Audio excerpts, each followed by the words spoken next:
It's not a sign of weakness at all to seek help. It's actually very, very empowering. I experienced it myself. It's okay to not be okay.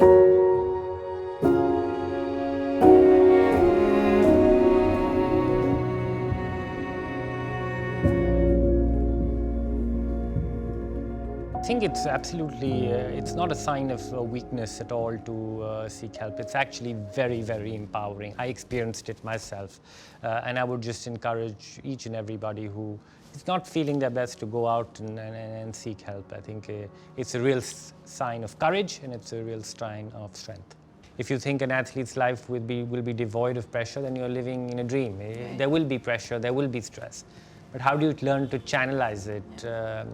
So I had to work my way through a few therapists and just find that way and that harmony and strike that relationship with somebody who I started to trust. That was a process, and when I found that, that was again something which was incredibly empowering for me to just have to be able to bare myself naked in front of my therapist and talk about my vulnerabilities. And when I was, initially I thought it was limiting, but when I started doing it, it was actually very empowering. I felt much stronger when I came out of a session. And you start discovering different facets of yourself as well. Absolutely. While you're on this journey. And absolutely. And another very incredible thing happened in that process was, I'm called to many places to speak. And all I go and talk about is my vulnerabilities. And I see people now really resonating with it because, they can relate to some parts of it.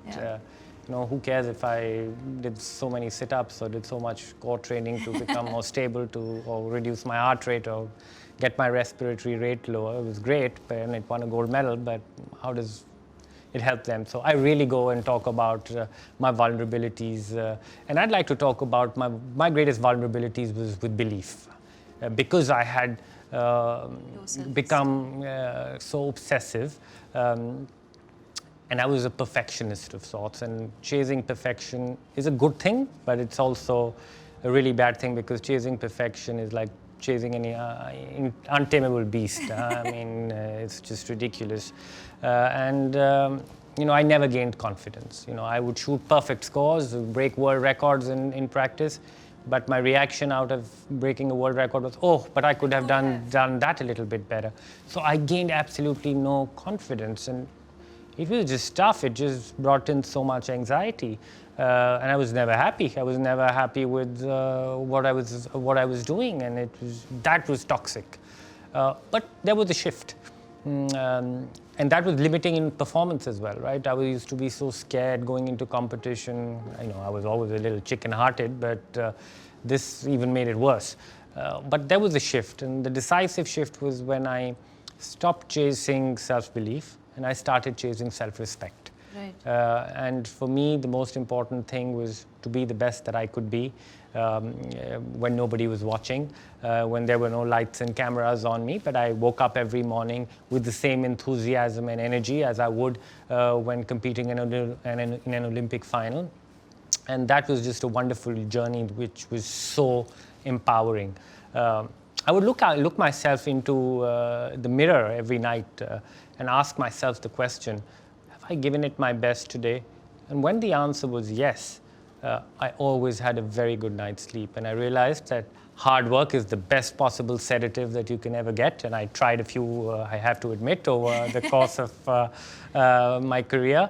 But hard work was the best sedative that you could get. And, for example, when I embarked on my Beijing Olympic adventure, I looked myself into the mirror a couple of days before I took my flight to Beijing and asked myself, have I given it my best in the last 4 years to be the best that I could be?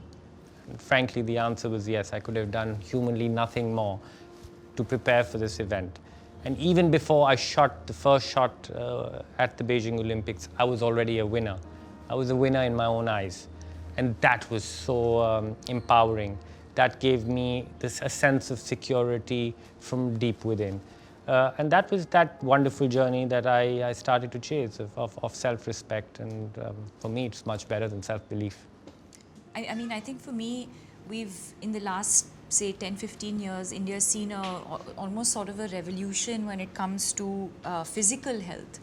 But for somehow we never give the same kind of importance to our emotional well-being. And therefore, I think that there's absolutely no shame or stigma in that. We've both had our experiences, and it's okay to not be okay.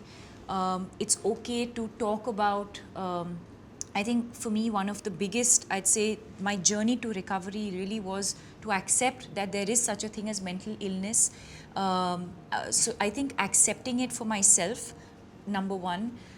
Two, to be able to share my journey with the world, with my family, with my friends, and with the world, and also to seek help.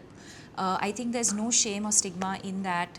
We do take care of our physical selves. The minute we're unwell, we never think twice about speaking to a doctor or getting medical advice. So there's no reason why we shouldn't do that for our mind as well.